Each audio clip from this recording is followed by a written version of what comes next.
হরতাল অবরোধে শিক্ষা ব্যবস্থায় দীর্ঘমেয়াদে ক্ষতির আশঙ্কা শিক্ষাবিদদের, রাজনৈতিক সংস্কৃতি পরিবর্তনের তাগিদ।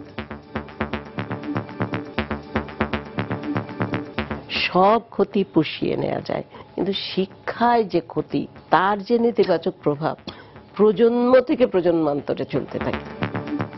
বছরের শুরুতে নতুন বই পৌঁছে দেওয়ার আশ্বাস শিক্ষামন্ত্রীর। খুবই দৃঢ়তার সাথে বলছি, বছরের প্রথম দিন যাতে বই নিয়ে ছেলেমেয়েরা বাড়ি ফিরতে পারে সেই ব্যবস্থা আমরা করব। দেখছিলেন সময়ের বিশেষ শিরোনাম। মধ্যরাতের সময়ের সঙ্গে আছি আমি হাফসাতুন্নেসা এবং আমি মাহাদি হাসান। এবার অন্যান্য শীর্ষ সংবাদ। স্বাধীন বাঙালি জাতি পছন্দ নয় বলেই বেগম জিয়া পাকিস্তানের নিন্দা প্রস্তাবে মুখ খোলেননি, মন্তব্য প্রধানমন্ত্রীর।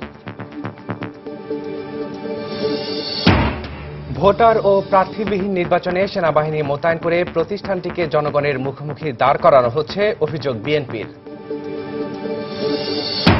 রাজশাহীতে কুড়িয়ে পাওয়া ককটেল বিস্ফোরণে উড়ে গেছে এক শিশুর হাতের কবজি। ঢাকায় জেনেভা ক্যাম্প থেকে পরিত্যক্ত 32টি হাতবোমা উদ্ধার।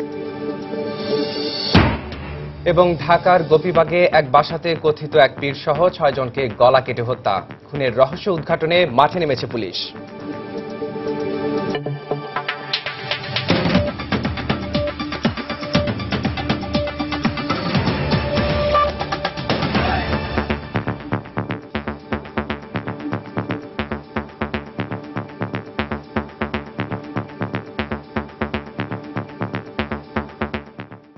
রাজধানীর গোপীবাগের এক বাসায় কথিত এক পীর সহ 6 জনকে গলা কেটে হত্যা করা হয়েছে। পুলিশ এ তথ্য নিশ্চিত করলেও হত্যাকাণ্ডের রহস্য উদ্ঘাটন করতে পারেনি। শনিবার সন্ধ্যা 6:30টার দিকে গোপীবাগের 64/6 আর.কে. মিশন রোডের আয়না নামক বাসায় এই হত্যাকাণ্ড ঘটেছে। নিহত 6 জনের মধ্যে 2 জনের পরিচয় প্রকাশ করেছে পুলিশ। এদের একজন লুৎফর রহমান ও আরেকজন তার ছেলে মনির হোসেন। লুৎফর রহমান নিজেকে পীর বলে পরিচয় দিতেন, বাকি 4 জন তার মুরিদ বলে জানা গেছে। নিহত লুৎফরের পরিবারের আরো 5 সদস্য পুলিশি হেফাজতে এখনো ওই বাসাতে অবস্থান করছেন। বাসাটির পাশের ফ্ল্যাটে বসবাসকারী একজন জানিয়েছেন, ঘটনার সময় চিৎকার শুনতে পেয়ে এগিয়ে গেলেও হত্যাকারীদের কাউকে দেখতে পাননি তারা। তবে ঘটনার পর থেকেই পুলিশ, র্যাব, সিআইডি সহ আইনশৃঙ্খলা বাহিনীর সদস্যরা বাড়িটিকে ঘিরে রেখেছে। এই ঘটনায় পুলিশ কাউকে আটকের কথা স্বীকার না করলেও পুলিশের গাড়িতে করে 6 জনকে নিয়ে যেতে দেখা গেছে। হত্যাকাণ্ডের খবর ছড়িয়ে পড়ার পর ওই বাড়িতে কৌতূহলী জনতার ভিড় জমে যায়।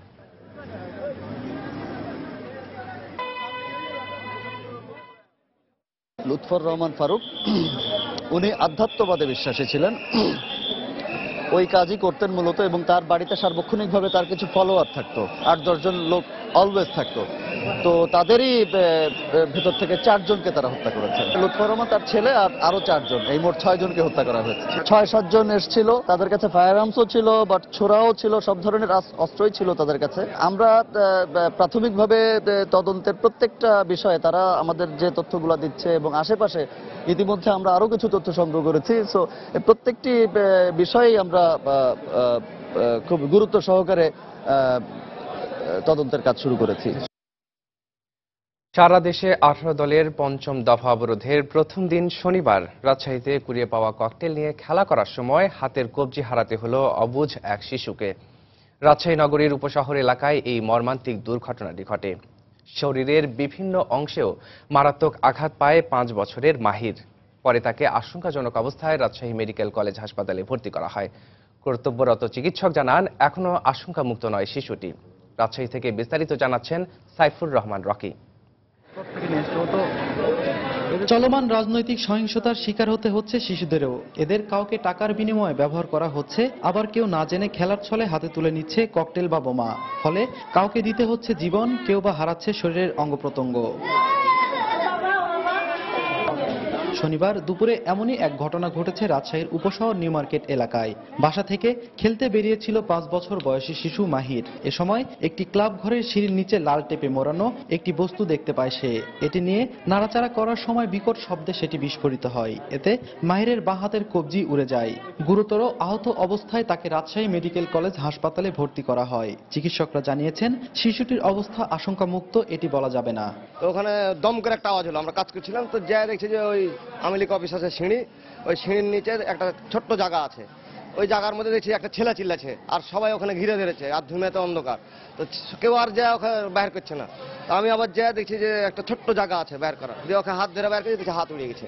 চোখটা ইনস্টিটিউট আমরা প্রাথমিকভাবে তার বাম হাতে যেখানে উড়ে গেছে ওখানে আমরা রক্ত বন্ধ করে রক্ত যাতে দেওয়া যায় সেই ব্লাড ডিমান্ড দেওয়া হয়েছে। এদিকে ছেলের আহত হবার খবর পেয়ে হাসপাতালে এসে মা মর্জিনা বেগম কান্নাজোড়া কণ্ঠে আর্তনাদ করতে থাকেন। আমি কিছু জানি না, বাড়িতে ছিলাম, পরে আওয়াজ হলো, আওয়াজের পরে সব খবর নিয়ে গেছে, আমি যাই ওখানে দেখতে পাইনি। সাইফুর রহমান রকি, সময় সংবাদ, রাজশাহী।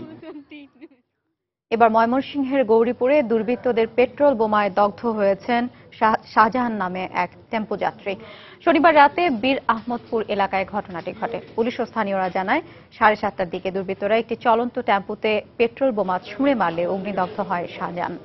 আশঙ্কাজনক অবস্থায় তাকে ময়মনসিংহ মেডিকেল কলেজ হাসপাতালে নেওয়া হয়, পরে তাকে ঢাকা মেডিকেল কলেজ হাসপাতালে পাঠানো হয়। এর আগে ময়মনসিংহ মেডিকেলে শাহজাহানকে দেখতে গিয়ে সাবেক স্বাস্থ্য প্রতিমন্ত্রী ডাক্তার মুজিবুর রহমান ফকির ঘটনাটির জন্য বিরোধী দলের অবরোধ কর্মসূচির সমালোচনা করেন। কাগজ বাজার পার হয়ে 1 কিলোমিটার যাইতেই বেগুনহাটি দিকে এরপর দুর্বৃত্তরা সিএনজিতে আগুন দিয়েছে, পেট্রোল দিয়ে। আগুন দেওয়ার পরে সাদা নামে এক লোক পুকুরছে, তারপর তারা হাসপাতালে নিয়ে আসছে। দুষ্কৃতিকারীরা তাদের অবরোধের নামে বিভিন্ন জায়গাতে যেভাবে পেট্রোল ছুঁড়ে আগুন দেওয়া হয় ঠিক তাই করা হয়েছে। এদিকে রাজধানীর মোহাম্মদপুরের জেনেভা ক্যাম্প এলাকা থেকে শনিবার পরিত্যক্ত অবস্থায় 32টি হাতবোমা এবং বিস্ফোরক উদ্ধার করেছে র্যাব। অবরোধ চলাকালে আইন শৃঙ্খলা পরিস্থিতির অবনতি ঘটানোর জন্যই এগুলো জড়ো করা হয়েছিল বলে ধারণা করা হচ্ছে। গতকালও মোহাম্মদপুরের একই এলাকা থেকে 100টি পেট্রোল বোমা ও বিপুল পরিমাণ বিস্ফোরক উদ্ধার করা হয়েছিল। র্যাব আরও জানায়, সাম্প্রতিক সময়ে রাজধানীতে যারা নাশকতা সৃষ্টিতে জড়িত ছিল তাদের কাছে এখান থেকে বিস্ফোরক দ্রব্য সরবরাহ করা হতো। এসব বিস্ফোরক তৈরি বা জড়ো করার সঙ্গে সংশ্লিষ্ট কাউকে এখন পর্যন্ত গ্রেপ্তার করা সম্ভব হয়নি। আজ যেটা উদ্ধার করেছি, গতকালকেও একই জিনিস উদ্ধার করেছিলাম এবং আজকেও একই হাতবোমা উদ্ধার করেছি। এটা মূলত নাশকতামূলক কর্মকাণ্ড পরিচালনা করার জন্য। এটার মূল উদ্দেশ্য শুধু আতঙ্ক নয়, এখানে যে সালফার এবং যে পটাশিয়াম ব্যবহার করা হয়েছে এগুলো উচ্চ মাত্রার বিস্ফোরক এবং উচ্চ মাত্রার দাহ্য পদার্থ। সো এটাতে হতাহতের একটা লক্ষ্য নিয়ে এই জিনিসগুলো বানানো হয়েছে, এই জিনিসগুলো মজুত করা হয়েছে এবং এই জিনিসগুলো ব্যবহারের পরিকল্পনা করা হচ্ছে। এদিকে চট্টগ্রামের হালি শহর থেকে 4টি পেট্রোল বোমা সহ বিভিন্ন ধরনের 15টি বোমা উদ্ধার করেছে পুলিশ।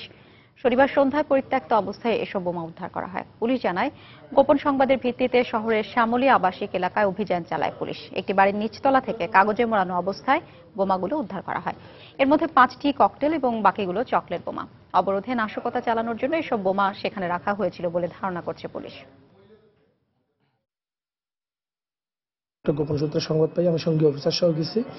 যাওয়ার পরে কাগজের ঠোঙ্গা মোড়ানো 5টা ককটেল, 4টা পেট্রোল বোমা এবং 7টা চকলেট বোমা পরিত্যক্ত অবস্থায় পাওয়া যায়। প্রধানমন্ত্রী শেখ হাসিনা বলেছেন, বিজয়ী স্বাধীন বাঙালি জাতি বিরোধী দলীয় নেতার পছন্দ নয়, এ কারণেই পাকিস্তানের নিন্দা প্রস্তাবে মুখ খুলেননি তিনি। এর জবাব দিয়েই আন্দোলনের মাঠে নামতে হবে বিরোধী দলীয় নেতাকে। যুদ্ধাপরাধী জামায়াতের সঙ্গ ছাড়লে আলোচনার মাধ্যমে সংসদ ভেঙে নতুন করে নির্বাচন দেওয়া হবে বলে দ্বিতীয়বারের মতো ঘোষণা দেন প্রধানমন্ত্রী। আওয়ামী লীগ আয়োজিত বিজয় দিবসের আলোচনা সভায় প্রধানমন্ত্রী বলেন, স্বাধীনতা বিরোধীদের রাজনীতিতে প্রতিষ্ঠিত করেছে বিএনপি। 75-এর পর জিয়ার ভূমিকার সমালোচনা করে শেখ হাসিনা যুদ্ধাপরাধী কাদের মোল্লার বিচারের পর খালেদা জিয়ার অবস্থানেরও কঠোর সমালোচনা করেন।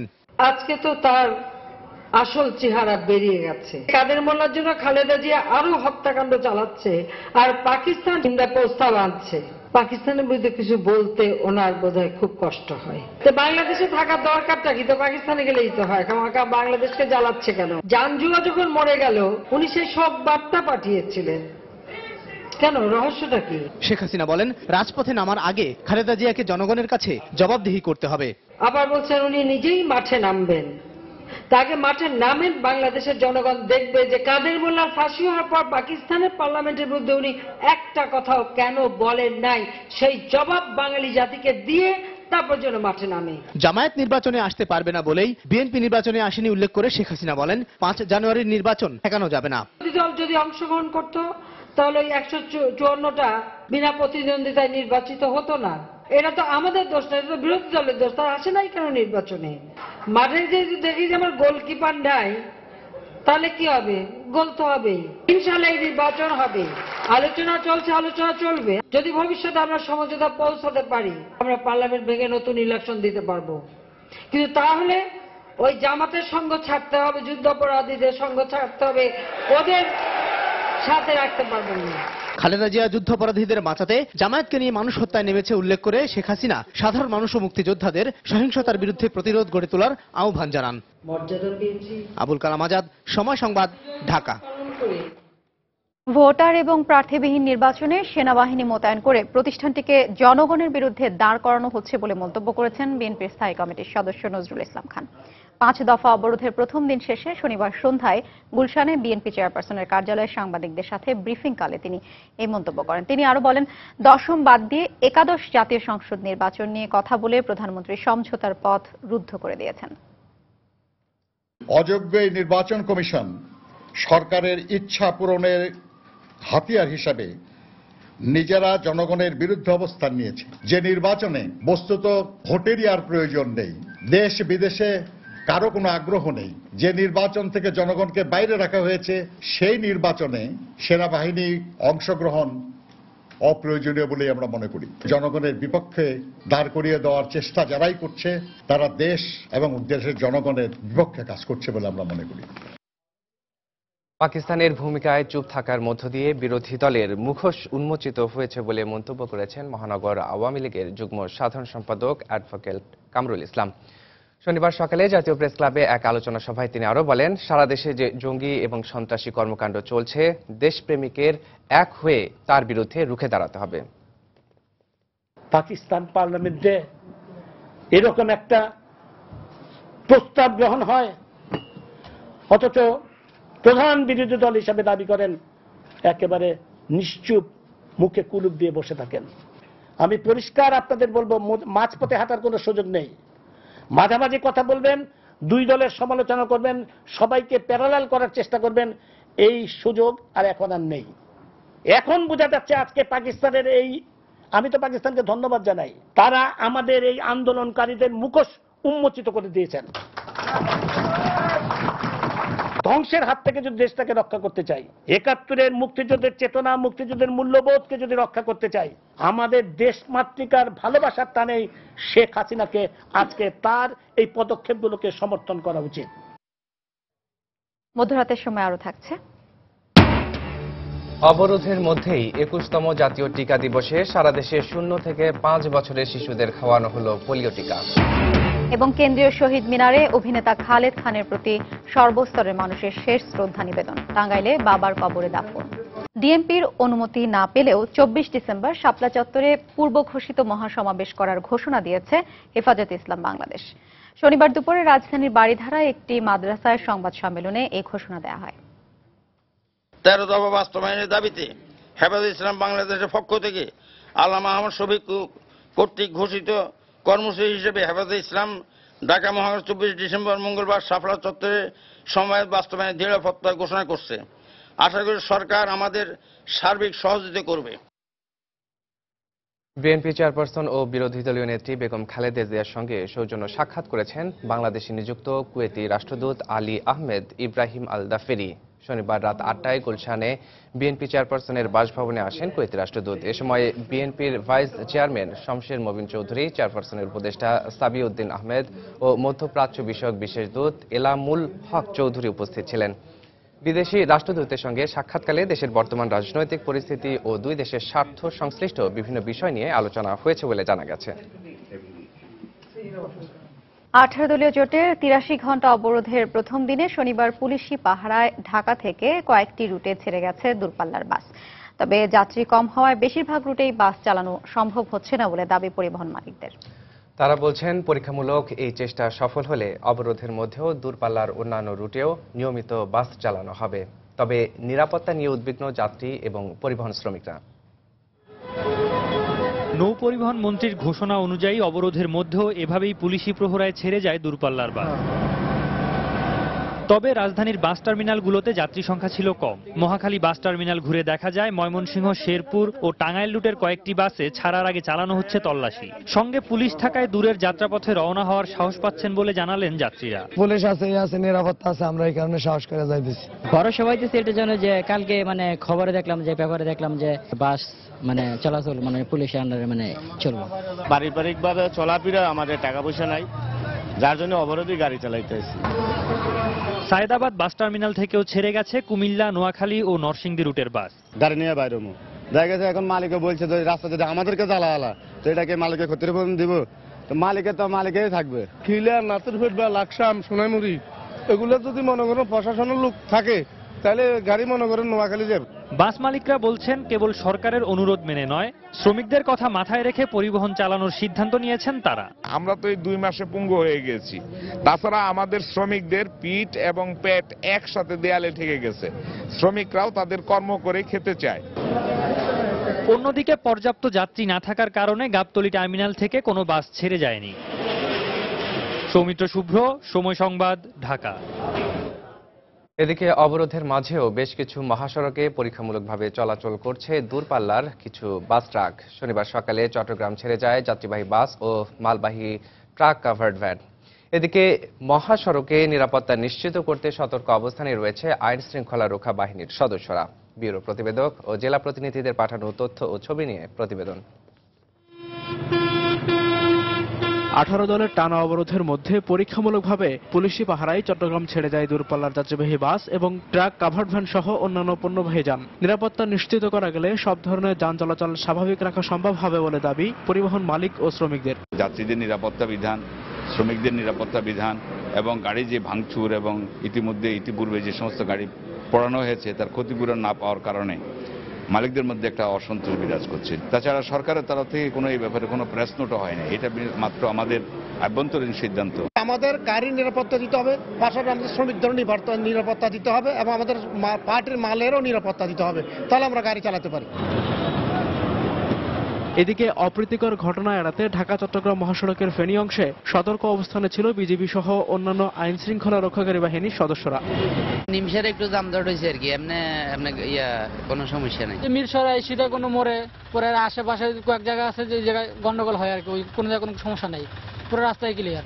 এছাড়া কিশোরগঞ্জের ভৈরব ও মাদারীপুর থেকেও দূরপাল্লার যাত্রীবাহী বাস ও পণ্যবাহী ট্রাক ছেড়ে যাওয়ার খবর পাওয়া গেছে।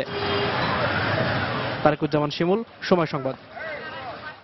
গণজাগরণ মঞ্চের কর্মী ও বাংলাদেশ ছাত্র মৈত্রীর সভাপতি বাপ্পাদিত্য বসুর ওপর ককটেল হামলা হয়েছে। বাপ্পাদিত্য জানান, শনিবার সন্ধ্যায় রিকশা করে শাহবাগে আসার পথে আজিজ সুপারমার্কেটের সামনে তাকে লক্ষ্য করে পরপর 2টি ককটেল ছোড়া হয়। হামলায় বাপ্পাদিত্যের বাম পায়ে আঘাত লাগে, তবে তাকে বহনকারী রিকশা চালক মারাত্মকভাবে আহত হয়েছেন। দুজনকেই ঢাকা মেডিকেলের জরুরি বিভাগে ভর্তি করা হয়েছে। বাপ্পাদিত্য অভিযোগ করেন, তাকে অনুসরণ করা হচ্ছিল।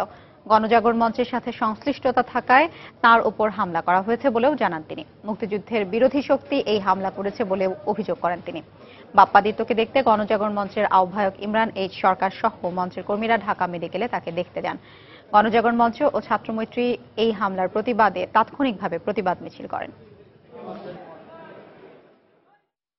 আজকে থেকে যে পাকিস্তানি পণ্য বর্জনের যে ক্যাম্পেইন আমাদের গণজাগরণ মঞ্চে শুরু হয়েছে এবং এর মধ্যে কাদের মোল্লার মৃত্যুদণ্ডের পরে পাকিস্তানের সঙ্গে জামাতে ইসলামীর যে সম্পর্কগুলো এবং পাকিস্তানের যে জঙ্গি গোষ্ঠীগুলোর সঙ্গে জামাতের সম্পর্ক, এগুলো তো খুব পরিষ্কার। সেক্ষেত্রে পাকিস্তানি কোনো গোয়েন্দা সংস্থা বা পাকিস্তানি কোনো জঙ্গি গোষ্ঠী এবং তার সঙ্গে জামাত মিলে পরিকল্পিতভাবেই আমার উপরেই আক্রমণ করা হয়েছে বলে আমার কাছে মনে হচ্ছে। এদিকে বাংলাদেশে পাকিস্তানি পণ্য বর্জনের আহ্বান জানিয়ে প্রচারণা শুরু করেছে গণজাগরণ মঞ্চ। এছাড়া আসন্ন আন্তর্জাতিক বাণিজ্য মেলায় পাকিস্তানি স্টল বরাদ্দের অনুমতি না দেওয়ার জন্য সরকারের প্রতি আহ্বান জানিয়েছেন মঞ্চের মুখপাত্র ডাক্তার ইমরান এইচ সরকার। শনিবার সন্ধ্যায় শাহবাগ থেকে শুরু করা হয় এই প্রচারণা। এ সময় শাহবাগ ও এর আশপাশের এলাকার দোকানে দোকানে গিয়ে গণজাগরণ মঞ্চের আহ্বায়ক ও অন্য কর্মীরা ক্রেতা বিক্রেতা উভয়ের প্রতি পাকিস্তানি পণ্য বর্জনের আহ্বান জানান। এ সময় ডাক্তার ইমরান এইচ সরকার সাংবাদিকদের জানান, আগামী 1 সপ্তাহ রাজধানীর বিভিন্ন স্থানে এই প্রচারণা চালানো হবে। পর্যায়ক্রমে দেশের অন্যান্য স্থানেও এই প্রচারণা চালানো হবে বলেও জানান তিনি।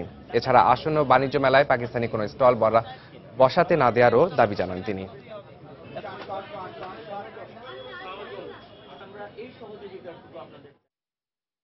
বাংলাদেশের যারা ক্রেতা রয়েছেন তারা কোনোভাবেই যেন পাকিস্তানের কোনো পণ্য যাতে ক্রয় না করেন এবং ব্যবসায়ীদেরও আমরা আহ্বান জানিয়েছি যাতে যারা বিক্রি না করেন। কোন কোন জায়গাতে পাকিস্তানি পণ্যের সাথে সরকারের সম্পৃক্ততা রয়েছে সেই বিষয়গুলো আমরা খোঁজ নিচ্ছি। বাণিজ্য মেলা যেহেতু সরকারের উদ্যোগেই হয়, বাণিজ্য মন্ত্রণালয়, আমরা ইতিমধ্যেই খোঁজ নিয়েছি তাতে তারা কারা কারা দায়িত্বশীল রয়েছে তাদেরকে আহ্বান জানাবো যাতে সেখানে তারাও উদ্যোগ গ্রহণ করে যাতে কোনো পাকিস্তানি পণ্য সেখানে প্রবেশ করতে না পারে, এমনকি পাকিস্তানের কোনো স্টল বাংলাদেশে না দেয়া হয়।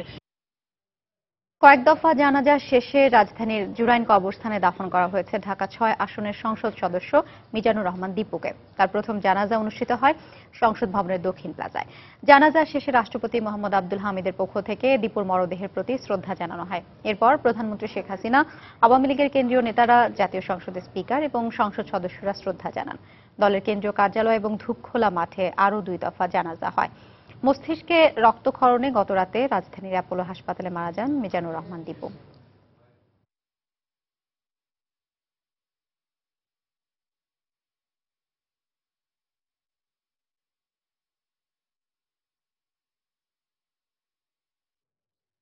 ঢাকার কেন্দ্রীয় শহীদ মিনারে নাট্য ব্যক্তিত্ব খালেদ খানের প্রতি শেষ শ্রদ্ধা জানালেন সর্বস্তরের মানুষ।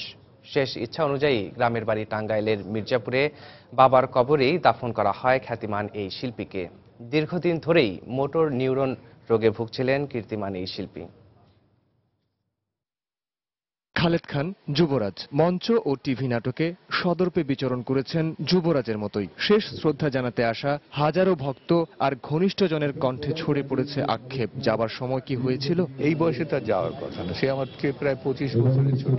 একজন শিল্পীকে কেন তার যোগ্য সম্মান আমরা তার জীবন দশায় দিতে পারি না, এটি আমার প্রশ্ন। তার চলে যাওয়ায় আমাকে শোক প্রকাশ করতে হচ্ছে, এর চাইতে বড় কষ্টের আসলে আর কিছু হয় না। তার যে নান্দনিক ভাবনা, শিল্প নিয়ে গুরুত্বপূর্ণ একজন মানুষকে আমরা হারালাম। তোমরা এত খারাপ, হাবিবকে বলছো হাইবা। 1975 সালে নাগরিক নাট্য সম্প্রদায়ের সদস্য হিসেবে মঞ্চে আত্মপ্রকাশ। 1981 সালে সিঁড়িঘর নাটকের মধ্য দিয়ে টেলিভিশনে যাত্রা শুরু করেন খালেদ খান। 90-এর দশকে এইসব দিনরাত্রি ও রূপনগর নাটকে তার অভিনয় দারুণ দর্শকপ্রিয়তা পায়। মোটর নিউরন রোগে আক্রান্ত হওয়ায় নাট্যাঙ্গন থেকে একসময় নিজেকে গুটিয়ে নিলেও দমে যায়নি তার অদম্য প্রাণশক্তি। তার মধ্যে একটা আলাদা রকম ব্যক্তিত্ব ছিল যেটা অনুকরণ করবার মতো। একটা অভিনেতা হিসাবে যা প্রয়োজন একটি মানুষের, একটি অভিনেতার, সব গুণ তার মধ্যে ছিল। যদি সুস্থ থাকতেন তাহলে কত কিছু করতে পারতেন, দিতে পারতেন, যেটা চিন্তা করা যায়। বাচনভঙ্গি ভালো ছিল, শক্তিমান অভিনেতা এবং সবচেয়ে বড় কথা একজন ভালো মানুষ। শুক্রবার রাত 8:30টায় রাজধানীর বারডেম হাসপাতালে শেষ নিঃশ্বাস ত্যাগ করেন 55 বছর বয়সী খালেদ খান। সাইফুল রুদ্র, সময় সংবাদ, ঢাকা। আরেকবার জানিয়ে দিচ্ছি এখন পর্যন্ত শীর্ষ সংবাদগুলো। ঢাকার গোপীবাগে এক বাসাতে কথিত এক পীর সহ 6 জনকে গলা কেটে হত্যা, খুনের রহস্য উদ্ঘাটনে মাঠে নেমেছে পুলিশ। স্বাধীন বাঙালি জাতি পছন্দ নয় বলেই বেগম জিয়া পাকিস্তানের নিন্দা প্রস্তাবে মুখ খোলেননি, মন্তব্য প্রধানমন্ত্রীর। ভোটার ও প্রার্থীবিহীন নির্বাচনে সেনাবাহিনী মোতায়েন করে প্রতিষ্ঠানটিকে জনগণের মুখোমুখি দাঁড় করানো হচ্ছে, অভিযোগ বিএনপির। রাজশাহীতে কুড়িয়ে পাওয়া ককটেল বিস্ফোরণে উড়ে গেছে এক শিশুর হাতের কবজি। ঢাকায় জেনেভা ক্যাম্প থেকে পরিত্যক্ত 32টি হাতবোমা উদ্ধার। চট্টগ্রাম নগরী ও জেলার বিভিন্ন এলাকায় 5টি ট্রাক ও বাসে আগুন দিয়েছে দুর্বৃত্তরা। শনিবার সন্ধ্যার পর নগরীর আকবর শাহ এলাকায় একটি ট্রাক এবং পাহাড়তলির কর্নেলহাট, সাগরিকা, লালদিঘির পাড় এবং জেলার মিরেরসরাইয়ে 4টি বাসে আগুন দেয় দুর্বৃত্তরা। কিছু বুঝে ওঠার আগেই তারা গাড়িতে পেট্রোল ঢেলে আগুন দিয়ে দ্রুত ঘটনাস্থল থেকে পালিয়ে যায়। তবে এসব ঘটনায় পুলিশ কাউকে আটক করতে পারেনি। এবার শিক্ষা খাতে রাজনৈতিক কর্মসূচির প্রভাব নিয়ে সময়ের বিশেষ রিপোর্ট। রাজনৈতিক সংঘাতের ফলে শিক্ষা খাতে অপূরণীয় ক্ষতি হয়েছে বলে অভিমত বিশ্লেষকদের। দীর্ঘ সময়েও এই ক্ষতি পুষিয়ে নেওয়া সম্ভব নয় বলে মনে করেন তারা। এদিকে দুর্যোগের মধ্যেও বছরের শুরুতে নতুন বই পৌঁছে দেওয়ার আশ্বাস দিয়েছেন শিক্ষামন্ত্রী। সঞ্জীব রায়ের রিপোর্ট। রাজনৈতিক অচলাবস্থায় শিক্ষার প্রতিটি স্তরের সব শিডিউল ভেঙে পড়েছে। শিক্ষা খাতের উপর হরতাল অবরোধের প্রভাব বিশ্লেষণ করে দেখা যাচ্ছে প্রাথমিক থেকে মাধ্যমিক পর্যায়ে নতুন ক্লাসে ওঠা হুমকির মুখে পড়েছে। সময় মতো বার্ষিক পরীক্ষা শেষ হচ্ছে না কোনো শিক্ষা প্রতিষ্ঠানে। উচ্চ মাধ্যমিক পেরোনো শিক্ষার্থীদের ভর্তি পিছিয়ে যাওয়ায় দীর্ঘায়িত হবে উচ্চশিক্ষা। জাতীয় বিশ্ববিদ্যালয়ের শিক্ষার্থীরা আবারও বড় সেশন জটে পড়তে যাচ্ছে, আর বিশ্ববিদ্যালয়গুলোতে থমকে আছে সেমিস্টার ফাইনাল। শিক্ষা সহিংসতার মুখে পড়া মানেই জাতির জন্য অশনি সংকেত। সব ঝুঁকি কোনো না কোনো সময় মোকাবেলা করা সম্ভব হয়, সব ক্ষতি পুষিয়ে নেওয়া যায়। জিএসপি চলে গেলে বাংলাদেশের অর্থনীতি ধসে পড়বে, সেটাও তো আমাদের মানুষ সামাল দিয়েছে। কিন্তু শিক্ষায় যে ক্ষতি, তার যে নেতিবাচক প্রভাব প্রজন্ম থেকে প্রজন্মান্তরে চলতে থাকে, এটা আমি মনে করি বছরের পর বছর গেলেও পুষিয়ে নেওয়া সম্ভব না। এই যে মানসিক ক্ষতি এবং ভবিষ্যতের জন্য বাংলাদেশে এরা যে গড়ে উঠতে পারত, এইখানে যে আঘাত পাইল, সেই আঘাতটা তো রাতারাতি পুষিয়ে দেওয়ার মতো নয়। এবং সেই আঘাতের সাথে সম্পৃক্ত আমার যেমন 4 কোটি এখন শিক্ষার্থী বা পরীক্ষার্থী সব মিলে, তার 8 কোটি বাপ মা, একজন করে ভাই বোন হলে আরো 4 কোটি। শিক্ষা খাতের এই ক্ষতির পরিমাণ যথাযথভাবে নিরূপণ করা না গেলেও এর পরিণাম বৃহৎ স্বার্থে ভালো নয় বলে অভিমত তাদের। এই দুর্যোগপূর্ণ পরিস্থিতির মধ্যেও কেউ যেন সন্দেহ না রাখেন যে আমরা বই পৌঁছাতে পারবো কিনা। আমাকে অনেক কৌশল গ্রহণ করতে হচ্ছে। খুবই দৃঢ়তার সাথে বলছি, বছরের প্রথম দিন যাতে বই নিয়ে ছেলেমেয়েরা বাড়ি ফিরতে পারে সেই ব্যবস্থাটা করব। শিক্ষা প্রতিষ্ঠানগুলোকে আমরা কিন্তু একটা পিস জোন হিসাবেই ডিক্লেয়ার করতে পারি। তারপরে যে বিষয়টা থাকে সেটা রাষ্ট্রের উপরেও বর্তায়, সেটা হচ্ছে শিক্ষার্থীদের রাস্তাঘাট নিরাপদ রাখা। রাজনৈতিক নেতৃত্বের প্রতি তাদের যে বিদ্বেষটা কিন্তু তৈরি হচ্ছে, যেটা সারা জীবন এই কোমলমতি শিক্ষার্থীদের মনের মধ্যে কাজ করবে। খুব সহসাই রাজনৈতিক সংস্কৃতির পরিবর্তন না ঘটলেও দলগুলোকে সমঝোতার মাধ্যমে শিক্ষা খাতকে রক্ষার ব্যাপারে ইতিবাচক উদ্যোগ গ্রহণেরও তাগিদ দিচ্ছেন শিক্ষাবিদেরা। সঞ্জীব রায়, সময় সংবাদ, ঢাকা। চলমান অবরোধ হরতাল দেশের কোনো মানুষই চায় না উল্লেখ করে অর্থমন্ত্রী আবুল মাল আব্দুল মুহিত বলেছেন, এটা দেশকে সংঘর্ষের দিকে ঠেলে দিচ্ছে, যা সবার উচিত প্রতিহত করা। শনিবার সন্ধ্যায় রাজধানীর একটি হোটেলে 13তম জাতীয় আইসিবি পুরস্কার প্রদান অনুষ্ঠানে তিনি এ মন্তব্য করেন। এ সময় উৎকৃষ্ট বার্ষিক প্রতিবেদন ও কর্পোরেট খাতের সুশাসনের জন্য ব্যাংক, বীমা, এনজিও সহ বিভিন্ন সরকারি ও বেসরকারি সংস্থাকে পুরস্কৃত করে the institute of chartered accountants of Bangladesh ICB. 11টি ক্যাটাগরিতে মোট 38টি প্রতিষ্ঠানকে এ সময় পুরস্কার দেওয়া হয়।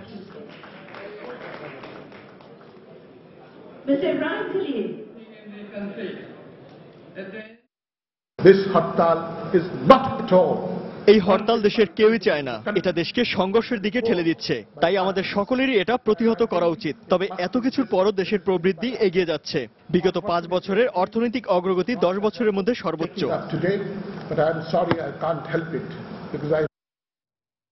দেশব্যাপী আজ পালিত হয়েছে 21তম জাতীয় টিকা দিবস। এই কর্মসূচির আওতায় বিরোধী দলের অবরোধ কর্মসূচির মধ্যেও দেশের 2,20 লাখ শিশুকে পোলিও টিকা খাওয়ানো হয়। 0 থেকে 5 বছর পর্যন্ত বয়সী শিশুদের পোলিও টিকা খাওয়ানো হয়। সকাল 8টা থেকে রাজধানীর বিভিন্ন স্বাস্থ্য কেন্দ্র, সরকারি ও বেসরকারি হাসপাতালে এই টিকা খাওয়ানো হয়েছে। বিরোধী দলের অবরোধ কর্মসূচির মধ্যেও অভিভাবকরা তাদের শিশুদের টিকা কেন্দ্রে নিয়ে যান। কর্মসূচি চলে বিকেল 4টা পর্যন্ত। রাজধানী ঢাকার আকাশ আরও 2-1 দিন মেঘলা থাকবে, সেই সঙ্গে হালকা বৃষ্টি হতে পারে বলে জানিয়েছে আবহাওয়া অফিস। মেঘলা ভাব কেটে যাবার পর দেশের তাপমাত্রা কমতে শুরু করবে, বাড়বে শীতের তীব্রতা। গত মধ্যরাতে ঢাকার 4 থেকে 5 মিলিমিটার বৃষ্টি হয়। আবহাওয়া অফিস জানিয়েছে আগামীকাল পর্যন্ত দেশের কোথাও কোথাও বৃষ্টি হতে পারে। এদিকে বৃষ্টি এবং আকাশে মেঘ থাকায় প্রায় সারাদিনই কুয়াশাচ্ছন্ন রয়েছে রাজধানী। সেই সঙ্গে গত কয়েকদিনের তুলনায় শীত অনুভূত হচ্ছে বেশি। এদিকে নভেম্বর থেকে ডিসেম্বরের মাঝামাঝি পর্যন্ত অন্যান্য বছর সাধারণত যে তাপমাত্রা থাকে, এবার তার চেয়ে বেশি রয়েছে বলে জানায় আবহাওয়া অফিস। তবে ডিসেম্বরের শেষ দিকে মৃদু শৈত্যপ্রবাহ ছাড়াও জানুয়ারি মাসে কয়েক দফা শৈত্যপ্রবাহের সম্ভাবনা থাকার কথাও জানিয়েছে আবহাওয়া অফিস। এই বৃষ্টিটা আজকেও কোথাও কোথাও একটু একটু হতে পারে, তবে অত বেশি হয়তো হবে না, কমে যাবে। কালকে পর্যন্ত 2-1 জায়গা ছিটে ফোঁটা বৃষ্টি পড়তে পারে। আপাতত 4-5 দিন আগাম সামনের, এর মধ্যে ওই তীব্র শীতের তেমন কোনো সম্ভাবনা নেই। জানুয়ারি মাসে অনেক সময় 3 বার ও শৈত্যপ্রবাহ হয়। প্রত্যেক নির্বাচনের আগে দেশের সংখ্যালঘুদের উপর আক্রমণকে দুর্ভাগ্যজনক ও দুঃসহ অভিজ্ঞতা হিসেবে উল্লেখ করে সাম্প্রদায়িক রাজনীতি বন্ধের আহ্বান জানিয়েছে বাংলাদেশ মহিলা পরিষদ। প্রধান দুই রাজনৈতিক দলের অনমনীয় ভূমিকার ফলে দেশের ক্ষমতা অগণতান্ত্রিক শক্তির হাতে চলে যেতে পারে বলেও শঙ্কা জানিয়েছে সংগঠনটি। শনিবার সকালে সেগুনবাগিচায় বাংলাদেশ মহিলা পরিষদ ভবনে বর্তমান রাজনৈতিক পরিস্থিতি নিয়ে সংবাদ সম্মেলনে সংগঠনটির সভাপতি আয়েশা খানম এসব মন্তব্য করেন। এদিকে প্রধান বিরোধী দলের অংশগ্রহণ ছাড়া জাতীয় সংসদ নির্বাচনকে অগণতান্ত্রিক মন্তব্য করেন সাধারণ সম্পাদক মালেকা বানু। জনগণের নিরাপত্তা নিশ্চিত করতে প্রয়োজনীয় পদক্ষেপ ও নির্বাচনের মাধ্যমে গণতান্ত্রিক ধারাবাহিকতা রক্ষায় রাজনৈতিক দলগুলোর প্রতি আহ্বান জানান তারা। যে নির্বাচন আসলেই ধর্মীয় সংখ্যালঘুদের উপরে একটা আক্রমণ এবং তাদের জীবনের নিরাপত্তা নষ্ট করা দুঃখজনক দুঃসহ অভিজ্ঞতা। যে অভিজ্ঞতাকে আমরা পরিবর্তন করতে চাই, আমরা সমর্থন করি না, আমরা ঘৃণা জানাই। রাজনীতির সংস্কৃতিতে অসাম্প্রদায়িক চেতনা আনতে হবে। যেসব পরিবার অগ্নিদগ্ধ হয়েছেন প্রত্যেকে বলেছেন আমরা এই রাজনীতি চাই না, এই ধরনের রাজনীতি বন্ধ হোক। সরকারের প্রতি আহ্বান জানাই, দেশের জনগণের নিরাপত্তা নিশ্চিত করতে আজকে প্রয়োজনীয় সকল ব্যবস্থা গ্রহণ করুন এবং একটি নিরাপদ পরিবেশ এবং জনগণের অংশগ্রহণ নিশ্চিত করে নির্বাচনের মাধ্যমে গণতান্ত্রিক ধারাবাহিকতা রক্ষা করুন।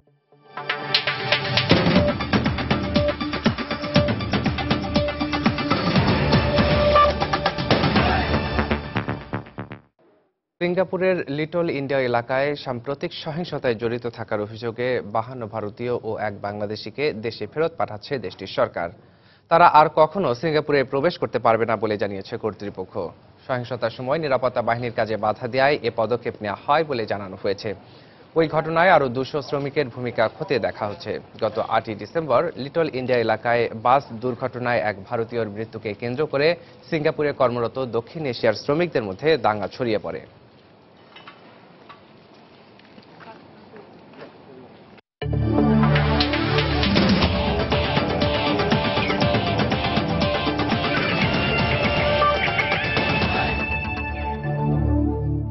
ভারত ও দক্ষিণ আফ্রিকার টেস্ট সিরিজ প্রসঙ্গ। জোহানেসবার্গ টেস্ট জিততে শেষ দিনে সফরকারী ভারতের চাই 8 উইকেট আর স্বাগতিক দক্ষিণ আফ্রিকার জয়ের জন্য প্রয়োজন 320 রান। ভারত তাদের প্রথম ইনিংসে করেছিল 280। এর জবাবে নিজেদের প্রথম ইনিংসে প্রোটিয়াদের সংগ্রহ ছিল 244। দ্বিতীয় ইনিংসে ভারত 421-এ অল আউট হলে দক্ষিণ আফ্রিকার জয়ের জন্য টার্গেট দাঁড়ায় 458 রান। চতুর্থ দিন শেষে প্রোটিয়াদের সংগ্রহ 2 উইকেটে 138 রান। এর আগের দিনের 2 উইকেটে 284 রান নিয়ে দিনের শুরুটা ভালো কিছুর ইঙ্গিত দিচ্ছিলেন ভারতের পূজারা ও কোহলির ব্যাটিং। কিন্তু ক্যারিয়ারের চতুর্থবারের মতো 150 রানের মাইল ফলক স্পর্শ করে পূজারা আউট হন 153 রানে। সঙ্গী হারানোর পর সেঞ্চুরি মিসের বেদনায় কোহলিও ফেরেন 96 রানে। এরপর শুরু হয় ভারতীয় ব্যাটসম্যানদের যাওয়া আসার মিছিল। অধিনায়ক ধোনি ও জহির খানের উভয়ের অপরাজিত 29 রানের সুবাদে 421 রানে থামে ভারতের ইনিংস। ক্যালিস ও ফিল্যান্ডার 3টি করে উইকেট নেন। 458 রানে প্রায় অসম্ভব টার্গেটে ব্যাট করতে নেমে দারুণ শুরু করে স্বাগতিকরা। তবে দলীয় 108 রানে ওপেনার গ্রায়াম স্মিথ ব্যক্তিগত 44 রানে ফেরার পর হাশিম আমলাও বিদায় নেন 4 রান করে। দিন শেষে ওপেনার পিটারসেন 76 ও ডু প্লেসিস 10 রানে অপরাজিত আছেন। ইংলিশ প্রিমিয়ার লিগের খবর। লিগ লিডার আর্সেনালকে হারিয়ে 36 পয়েন্ট নিয়ে টেবিলের শীর্ষে উঠে এলো লিভারপুল। নিজেদের মাঠ আনফিল্ডে সুয়ারেজের জোড়া গোলে কার্ডিফ সিটিকে 3-1 গোলে হারিয়েছে অলরেডরা। ওল্ড ট্রাফোর্ডে ঠিক একই ব্যবধানে টানা 2 ম্যাচ পর ওয়েস্ট হ্যামের বিপক্ষে জয় পেয়েছে ম্যানচেস্টার ইউনাইটেড। এ জয়ে 17 ম্যাচে 28 পয়েন্ট নিয়ে টেবিলের 7 নম্বরে উঠে এলো রেড ডেভিলরা। অন্যদিকে ফুলহ্যামের বিপক্ষে 4-2 গোলের জয় নিয়ে পয়েন্ট টেবিলের দ্বিতীয় স্থানে উঠে এলো ম্যানচেস্টার সিটি। 1990 সালে শেষবারের মতো ইংলিশ প্রিমিয়ার লিগের ট্রফিতে চুম্বন দিতে পেরেছিল অলরেডরা। প্রায় 2 যুগের আক্ষেপের কারণে কিনা ইংলিশ লিগের শিরোপাটা আরাধ্য হয়ে দাঁড়িয়েছিল 18 বারের লিগ চ্যাম্পিয়ন লিভারপুলের কাছে। ইংলিশ লিগের সর্বোচ্চ মঞ্চ স্পর্শ করতে কতটা মুখে ব্র্যান্ডন রজার্সের শিষ্যরা তা ম্যাচের শুরু থেকেই দৃশ্যমান ছিল। টানা জয়ের মধ্যে থাকা অলরেডদের গেল ম্যাচে জয়ের নায়ক উরুগুয়েন স্ট্রাইকার লুইস সুয়ারেজের গোলে লিড নেয় স্বাগতিকরা। ম্যাচের আয়ু তখন 25 মিনিটে। 42 মিনিটে দারুণ এক কাউন্টার অ্যাটাকে গোল হয়তো নিজেই করতে পারতেন সুয়ারেজ, কিন্তু সতীর্থ স্টার্লিংকে দিয়ে দলের লিডটা দ্বিগুণ করতে সহায়তা করেন সদ্যই চুক্তির মেয়াদ নবায়ন করা এই উরুগুয়েন স্ট্রাইকার। এখানেই শেষ না সুয়ারেজ শো। বিরতিতে যাবার সন্ধিক্ষণে নিজের জোড়া আর লিগের সর্বোচ্চ 19 গোল করেন ফুটবল বৃহস্পতি তুঙ্গে থাকা এই অলরেড তারকা। মাঝে জর্দান মোজ গোল করে ব্যবধান কমালেও নিজেদের মাঠ অ্যানফিল্ড থেকে পূর্ণ 3 পয়েন্ট নিয়ে মাঠ ছেড়ে লিভারপুল। অন্যদিকে ওল্ড ট্রাফোর্ডে 2002 সালের পর বর্তমান চ্যাম্পিয়ন ম্যানচেস্টার ইউনাইটেড টানা 2 ম্যাচে হারের ক্ষত নিয়ে জয়ের নেশায় অনেকটা আহত বাঘের মতোই ওয়েস্ট হ্যামের বিপক্ষে মাঠে নামে। তবে রেড ডেভিলদের কাটা ঘায়ে আর নুনের ছিটা দিতে পারেনি অতিথিরা। 26 মিনিটে রুনির পাস থেকে ওয়েলব্যাগের গোলে এগিয়ে যায় সর্বোচ্চ 20 বারের ইংলিশ লিগ চ্যাম্পিয়নরা। এর 10 মিনিট পর আদনান জানুজাজের দারুণ গোলে লিডটা দ্বিগুণ করেন ডেভিড ময়েজের শিষ্যরা। তৃতীয় গোলের খাতায় নাম লেখান অ্যাশলে ইয়ং। ওয়েস্ট হ্যামের কোল একটি গোল শোধ করলেও অবশেষে স্বস্তির জয় নিয়ে মাঠ ছাড়েন ম্যানচেস্টার ইউনাইটেড বস ডেভিড ময়েজ। হুমায়ুন কবির রোজ, সময় সংবাদ। মধ্যরাতের সময় এ পর্যায়ে শীর্ষ সংবাদ জানিয়ে দিচ্ছি আরেকবার। ঢাকার গোপীবাগে এক বাসাতে কথিত এক পীর সহ 6 জনকে গলা কেটে হত্যা। খুনের রহস্য উদ্ঘাটনে মাঠে নেমেছে পুলিশ। স্বাধীন বাঙালি জাতি পছন্দ নয় বলেই বেগম জিয়া পাকিস্তানের নিন্দা প্রস্তাবে মুখ খোলেননি, মন্তব্য প্রধানমন্ত্রীর। ভোটার ও প্রার্থীবিহীন নির্বাচনে সেনাবাহিনী মোতায়েন করে প্রতিষ্ঠানটিকে জনগণের মুখোমুখি দাঁড় করানো হচ্ছে, অভিযোগ বিএনপির। রাজশাহীতে কুড়িয়ে পাওয়া ককটেল বিস্ফোরণে উড়ে গেছে এক শিশুর হাতের কবজি। ঢাকায় জেনেভা ক্যাম্প থেকে পরিত্যক্ত 32টি হাত বোমা উদ্ধার। এ ছিল মধ্যরাতের সময়। যে কোনো খবর পেতে ভিজিট করুন সময় নিউজ.টিভি। সঙ্গে থাকুন সময়।